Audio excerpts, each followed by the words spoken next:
नमस्कार प्यारे बच्चों, आज हम आपकी पाठ्य पुस्तक हमारे अतीत के अध्याय 10 दृश्य कलाओं की बदलती दुनिया का अगला हिस्सा पढ़ने वाले हैं। पिछली वीडियो में हमने देखा कि तैल चित्र क्या है, क्या होते हैं, और उत्कीर्ण चित्र क्या थे, रूप चित्रण क्या था और किस तरह से अंग्रेजों ने अपनी श्रेष्ठता को, अपने साम्राज्य को दिखाने के लिए किस तरह से चित्रकारों का सहारा लिया और चित्रों के माध्यम से अपनी भव्यता व श्रेष्ठता को प्रदर्शित किया। तो अब हम जानेंगे कि आखिर दरबारी कलाकारों का क्या हुआ। जो कलाकार भारत में पहले थे, जो लघु चित्र बना रहे थे, उनके साथ क्या हुआ। जब यूरोपियन यहाँ पे आए तो उन लोगों ने भी उनकी कलाओं को काफ़ी हद तक सीखा और उसमें अपना पुट भी डाला। ये तो होता ही है, क्योंकि जब भी कोई बाहर से कोई चीज़ आती है तो उसमें हम अपना जो हमारा ज्ञान होता है उसको और बाहर से सीखे गए ज्ञान को मिक्स करके एक नई कला का जन्म भी होता है। परंतु अभी हमने जो मैसूर के टीपू सुल्तान के बारे में पढ़ा, जिन्होंने अंग्रेज़ों के साथ लोहा लेते हुए शहादत पाई थी। उन्होंने अपने राज्य में भित्ति चित्र बनाने वाले लोगों को भी काफ़ी प्रोत्साहित किया। भित्ति चित्र क्या होते हैं? भित्ति चित्र आपकी पुस्तक में ही लिखा गया है, दीवार पर बनाए गए चित्र होते हैं। जो हमारे स्थानीय जो कलाकार थे वो इस चीज़ में बहुत ही पारंगत थे। एक चित्र आप देखिए, ये एक चित्र है जो 1780 में पोलीलुर में एक प्रसिद्ध युद्ध हुआ था, उसका जश्न मनाया जा रहा है, जिसमें टीपू सुल्तान और हैदर अली ने अंग्रेजी फौजों को धूल चढ़ाई थी। तो इस चित्र को आप ध्यान से देखिए, फौजें देखिए आप, कितना कॉम्प्लिकेटेड चित्र है, परंतु बड़े बढ़िया तरीके से दीवार पर अंकित किया गया था। तो इसका मतलब प्रतिभा की कमी तो भारतीय चित्रकारों में भी नहीं थी। और यहाँ पे ये टीपू सुल्तान और हैदर अली दिखाए जा रहे हैं और ये सेनाएं चली हुई हैं। अंग्रेजों के साथ ही एक नई विधि, जिसको हम परिप्रेक्ष्य विधि कहते हैं, ये भी प्रचलन में आई। ये क्या विधि होती थी? इसमें एक ऐसा तरीका होता था जिसमें दूर की चीज़ें छोटी दिखाई देती थी और समानांतर रेखाएं एक दूसरे में जाके विलीन हो जाती हैं। इसमें सिर्फ छाया और रोशनी के प्रभाव से ही चित्र में यथार्थ को जीवंत किया जाता था। तो आप अगर इस चित्र को देखें, यहाँ पे एक ईद का जुलूस है ये, तो आप इसमें देखिए सिर्फ रोशनी और छाया के लिहाज से ही बड़ा ही चित्र यथार्थ सा लग रहा है। दूर की चीज़ें छोटी दिखाई गई हैं यहाँ पे। और यहाँ पे आप देखिए, अगर हम यहाँ पे देखें छाया और रोशनी के प्रभाव से किस तरह से ये बिल्कुल ऐसे ओरिजिनल लगेगा आपको। तो ये भी एक नई शैली थी जिसे हमने कहा परिप्रेक्ष्य विधि। तो ये भी उनके प्रभाव में, अंग्रेजों के प्रभाव में ही भारत में प्रचलित हुई। हम स्थानीय कलाकारों की बात कर रहे हैं। हम देखते हैं कि स्थानीय कलाकार स्थानीय पौधों, जानवरों, ऐतिहासिक इमारतों, स्मारकों की, त्योहारों, जुलूसों, व्यवसायों, दस्तकारी की, जाति समुदायों की पेंटिंग बनाने लगे थे। ईस्ट इंडिया कंपनी के अफसर इन तस्वीरों को बड़े शौक से अपने संग्रह में जोड़ लेते थे और इन चित्रों को कहा जाने लगा कंपनी चित्र। अब कंपनी चित्र भी एक नई तरह की विधा प्रचलन में आई। सभी कलाकार दरबारी चित्र नहीं थे। दरबारी चित्र तो क्या करेंगे, अपने दरबार के महत्व को ही ज़्यादा दिखाएंगे। वो अपने जो शासक होता है, मतलब वो कंपनी थी, अंग्रेज थे, उनको ही बढ़ा चढ़ा कर दिखाएंगे। परंतु जो असलियत थी, जो समाज में त्यौहार मनाए जा रहे थे, जुलूस हो रहे थे, व्यवसाय थे, लोगों का जो आम जनजीवन था, उसको दर्शाने के लिए भी कुछ लोग जो स्थानीय कलाकार थे वो काम करते थे। उनको कंपनी चित्र कहा गया। यहाँ पर आपकी पुस्तक में एक चित्र दिया भी गया है, आप इसमें देखिए। इसकी बैकग्राउंड बिल्कुल सपाट है, बैकग्राउंड में कुछ भी नहीं है, अलग अलग पृष्ठभूमियों से लोग हैं। पहनावा देखिए बिल्कुल स्थानीय तौर पर है, जीवन शैली दिखाई जा रही है जिसमें बिल्कुल नेचुरल चीज़ों को लिया गया है इसमें। तो इस तरह की पेंटिंग जो ये 1830 में बनी थी, तंजौर की एक कंपनी पेंटिंग है। इससे आप समझ पा रहे होंगे कि स्थानीय सामाजिक जीवन के परिवेश को दर्शाया जा रहा है इसमें, और जिसमें बैकग्राउंड कुछ भी नहीं है, जिससे आप ये अंदाज़ा नहीं लगा सकते कि ये कौन से परिवेश से, कहाँ से ये पेंटिंग ली गई है। इसी दौरान भारत में एक नई लोक कला का विकास हुआ, एक खर्रा चित्र। खर्रा चित्र क्या होता है? कागज के लंबे रोल पर बनाई गई पेंटिंग होती है जिसे लिपेटा जा सकता है। खर्रा चित्र कई तरह के हो सकते हैं, लेकिन इस अध्याय में हम केवल खर्रा पेंटिंग्स की बात कर रहे हैं।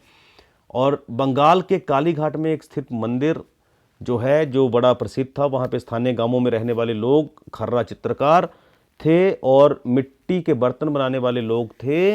एक नई कला शैली को विकसित करने लगे। ये लोग कोलकाता में आ गए थे। कोलकाता में क्यों आ गए थे? क्योंकि कोलकाता उस वक्त वाणिज्य और प्रशासकीय केंद्र के रूप में फैल रहा था, व्यापार हो रहा था, नए नगर बस रहे थे, नए रूप से इमारतें बन रही थी, शहर बस रहा था। तो काफ़ी लोग काम की तलाश में, रोजगार की तलाश में, बेहतर जीवन की तलाश में वहाँ पे आके बसने लगे थे। अब 19वीं सदी से पहले तो ये लोग ज़्यादातर देवी देवताओं के चित्र बनाते थे, पौराणिक चित्र बनाते थे, परंतु बाद में अब क्योंकि यूरोप का प्रभाव भी आ गया तो अब वो क्या होने लगा, फ्यूजन ऑफ कल्चर्स होने लगा। अब ये लोग ऐसे चित्र बनाने लगे जिसमें भारतीय पौराणिक जो चित्रकारी थी उसके साथ साथ उसमें पाश्चात्य रंग भी दिखने लगे। अंग्रेजी भाषी पश्चिमी आदतों से रंगे साहबों की तरह सजे, सिगरेट पीते, कुर्सियों पर बैठे लोगों के इन नए शौकों का मजाक भी वो अपनी पेंटिंग्स के माध्यम से उड़ाते थे। और जो काली घाट की जो तस्वीरें थी वो इतनी प्रचलित हो रही थी कि वो उनके छापे बनकर, जो हमने पहले भी कहा उत्कीर्ण चित्र, उनके छापे बनकर, क्योंकि एक छापे से बड़े अधिक चित्र बनाए जा सकते थे, वो बनकर भी आने लगे। और यहाँ पे भी आप देख रहे हैं एक ये चित्र बना हुआ है जहाँ पे हाथी पे बैठ के शेर का शिकार किया जा रहा है कागज़ पर। एक बढ़िया उदाहरण है पटवा कलाकार। पटवा कलाकार जिन्हें हम खर्रा चित्रकार कहते हैं, भारत में अंग्रेज़ों के जीवन को दर्शा रहे हैं। और एक ये चित्र देखिए, इसमें एक बाबू दिखाया गया है जो जिसने भारतीय कपड़े भी पहने हैं और साथ में कुछ पाश्चात्य रंग अपने आप को देने की कोशिश की है, तो वो बिल्कुल एक मस्खरा सा लग रहा है। तो इस तरह के चित्र के माध्यम से वो उन पाश्चात्य मूल्यों का लगभग मजाक भी उड़ा रहे हैं। कलकत्ता अब कला का केंद्र भी बन चुका था। आप एक ये और चित्र देखिए, नल दमयंती, जो कि भारतीय पौराणिक कथाओं से लिया गया चित्र है। आप देखिए कितना यथार्थ लग रहा है। तो इसका मतलब यहाँ के जो कलाकार थे वो भी अब ऑयल पेंटिंग और यथार्थ पर चित्र बनाने में निपुण हो चुके थे। तो यहाँ पे एक मिक्सिंग हो रही थी, पौराणिक कथाओं को नए तकनीक के माध्यम से दर्शाया जा रहा था। उसी दौरान बनाया गया माँ काली का ये चित्र देखिए, जिसमें ब्रिटिश सैनिकों के सर दिखाई दे रहे हैं। तो ये चित्र अब भारतीयों की बिल्कुल भावनाओं से संबंधित है और अब राष्ट्रवादी संदेश देने का काम भी चित्रकार करने लगे थे। यहाँ पे आप देखिए ये भारत माता की एक तस्वीर है, ये देखिए, जिसमें भारत माता को दर्शाया गया है। अब लोगों में एक यह चाह थी कि कला इस तरीके से प्रदर्शित हो जिसमें कला और राष्ट्रवाद के बीच गहरा संबंध स्थापित हो, और ये संबंध 19वीं सदी के आखिर तक हो गया। इसमें एक बहुत बड़ा नाम राजा रवि वर्मा जी का आया।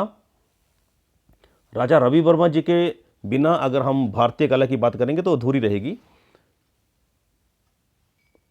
प्यारे बच्चों, जो राजा रवि वर्मा थे ये केरल के त्रावणकोर के महाराजाओं के परिवार से थे और इसलिए इन्हें सभी राजा राजा कहते थे। रवि वर्मा इनका नाम था। इन्होंने रामायण और महाभारत के अनगिनत दृश्यों को किरमिच पर उतारा, मतलब उनको पेंटिंग के रूप में दर्शाया। यहाँ पे एक ये देखिए आप, पेंटिंग कितनी यथार्थ लग रही है। एक बड़ा अच्छा दृश्य है जिसमें ये भगवान कृष्ण बैठे हुए हैं। कृष्ण संधान राजा रवि वर्मा द्वारा बनाया गया एक चित्र है। और राजा रवि वर्मा के उस वक्त चित्रों का इतना जुनून पैदा हो गया कि राजे रजवाड़े अपने महलों में राजा रवि वर्मा के चित्रों को लगाना एक गर्व की बात समझते थे। और उसके बाद प्रिंटिंग प्रेस लगाने का भी फैसला हुआ ताकि इन चित्रों के माध्यम से जो वो भारतीय संदेश था, भारतीय पौराणिक संदेश था, वो जन जन तक पहुँचे। इस दौरान एक और बड़ा नाम रविंद्रनाथ टैगोर, जिन्होंने भारत का राष्ट्रीय गान लिखा है, उनके भतीजे श्री अवनिंद्रनाथ टैगोर 1871 से 1951 के इर्द गिर्द जो इनका जीवन रहा, उन्होंने भी एक नई कला को जन्म दिया। उन्होंने रवि वर्मा जी की कला को नकल आधारित और पश्चिमी रंग ढंग का कहकर खारिज कर दिया। उन्होंने अपने तरीके से, मतलब जो भारतीय पुरानी कला थी, जो भारतीय मध्यकालीन परंपरा थी, जो पुरानी कलाएं थी हमारी, पहले आप कुछ चित्र देख लीजिए। ये अवनिंद्रनाथ टैगोर द्वारा बनाए गए, ये मेघदूत जो कालिदास जी द्वारा लिखित एक रचना है, उसको उन्होंने चित्र के माध्यम से दिखाया, अपनी माता का चित्र बनाया। और ये एक ऐसा चित्र बनाया जब लाक्षागृह से पांडव बचकर भागे थे। तो यहाँ पर आप देखिए उन्होंने जो शैली का प्रयोग किया वो ना तो ये ऑयल पेंटिंग है, ना ही ये कोई वो यथार्थपरक जीवंत शैली जो यूरोपियन अपना रहे थे उस तरह की है। ये जो शैली है ये है भारतीय शैली, और इसमें आपको झलक दिखेगी राजपूत लघु चित्रों की। उसके साथ साथ अजंता एलोरा की जो गुफाएं हैं वहाँ पे जो पेंटिंग्स की शैली है वो आपको दिखेगी। तो बच्चों इस तरह से आप देखिए दृश्य कलाएं किस तरह से उपनिवेशिक काल से आधुनिक काल तक किस तरह से बदलती चली आई हैं। आशा है पाठ आपको समझ में आया होगा। अपनी पाठ्य पुस्तक में भी इसको जरूर पढ़िएगा और कार्यपत्र को हल करिएगा। धन्यवाद। जय हिंद, जय हिमाचल।